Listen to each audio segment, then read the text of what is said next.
Welcome back to Hue Loving Life. I'm Michelle, and I hope you are loving your life too.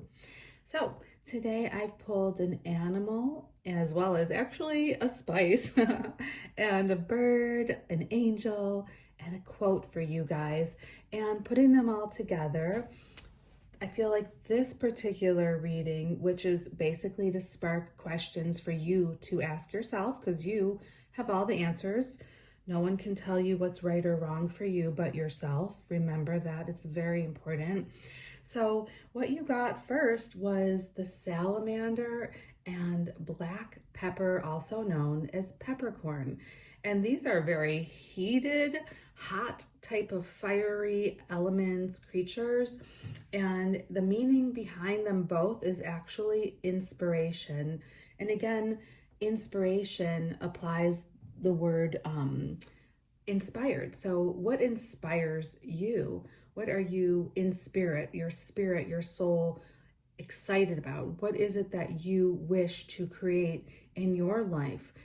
It's also pointing towards the potential that you might be under some kind of fire right now, that stakes might feel really high and you have a lot of pressure on you. And if that's the case, the salamander is to remind you of the strength that you have as spirit, as soul, to withstand the heat and to hold your ground. Now, if you are in the opposite end and not feeling very inspired and not really sure of what you want to do next, the other card is pointing you towards taking time.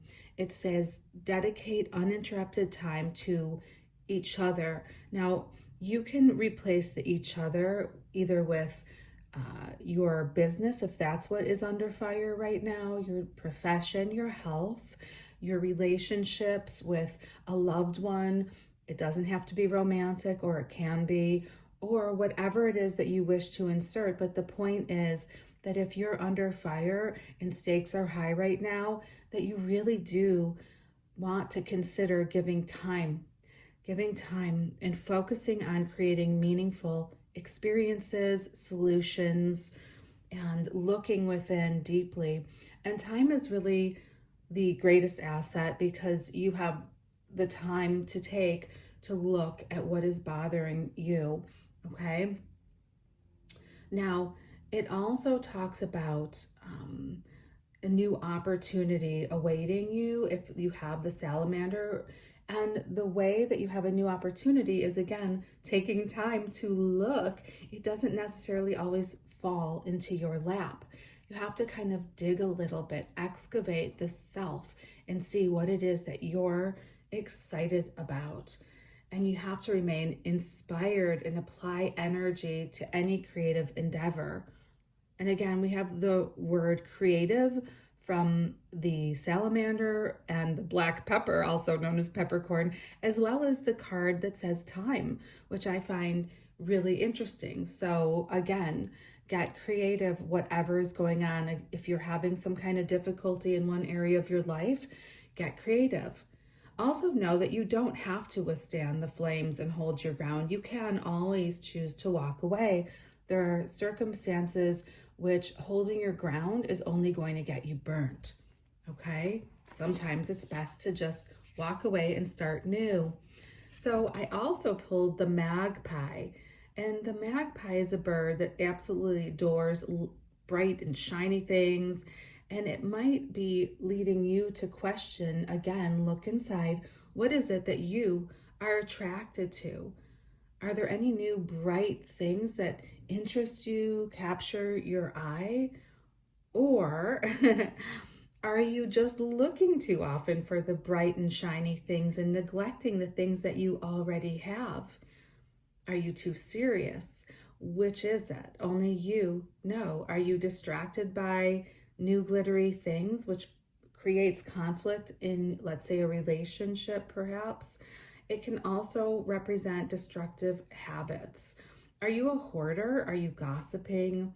Or are you talking too much? I mean, there's so many ways that you can ruin different things, such as a business or relationship, finances, etc., even your health, by doing things such as hoarding or gossiping or talking too much.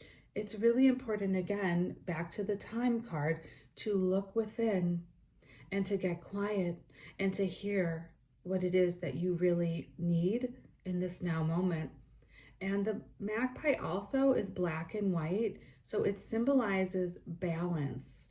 So it's a reminder to stay balanced in whatever it is.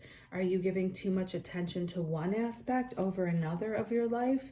If so, it would again ask you to get in balance. I did another video a couple of days ago that talks about that too, and you can check it out in my playlist with my different oracle card readings based on nature, really.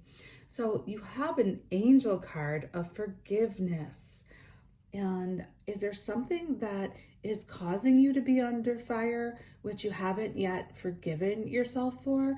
Other people can remain angry at you. That's their issue. But if you have done something wrong to someone, and as far as apologizing to them, that's great and important. But it's also important to forgive yourself, because if you don't forgive yourself, then you keep yourself under heat. Maybe you're the one who's putting yourself in the flame unknowingly. So the angel of forgiveness says, today I am holding your hand. I know what you have been through. I felt your suffering. My dear friend, pain can be inevitable, but it is up to you to decide how long to hold on to it. Close your eyes and let go of this burden and allow forgiveness to flow into your life. See, it's really true, you guys. You could forgive yourself for how you've treated others, but you can also forgive yourself for having let others treat you poorly and stayed in situations where you were abused even. You have forgiveness for yourself, perhaps, to offer. That's very healthy. Do not seek to know how or why this painful challenge came to you. Just forgive everyone, self included, everything, and above all, here we go, yes, yourself, for your suffering, and be stronger for what you have experienced. And isn't that the truth? When you go through some pain, trauma, drama, suffering, you really do come out of it so much wiser and stronger. So that's a good thing. That's a good effect of anything that you've been through. But it is time to let go. So says the angel of forgiveness card. So I hope that you are loving yourself and that you are loving your life. Consider chanting the word you 20 minutes a day in the morning or evening or both. It really will up-level your life. Your existence will look nothing like it did. I promise if you did it for 30 days, you would never stop, because everything will change and you will see it firsthand. So you can try that experiment if you want. It is a very ancient word, the most ancient word for love, which also is God, source, all that is. You can call it anything you wish. So I hope this is helpful. I send you so much love. Have a beautiful week.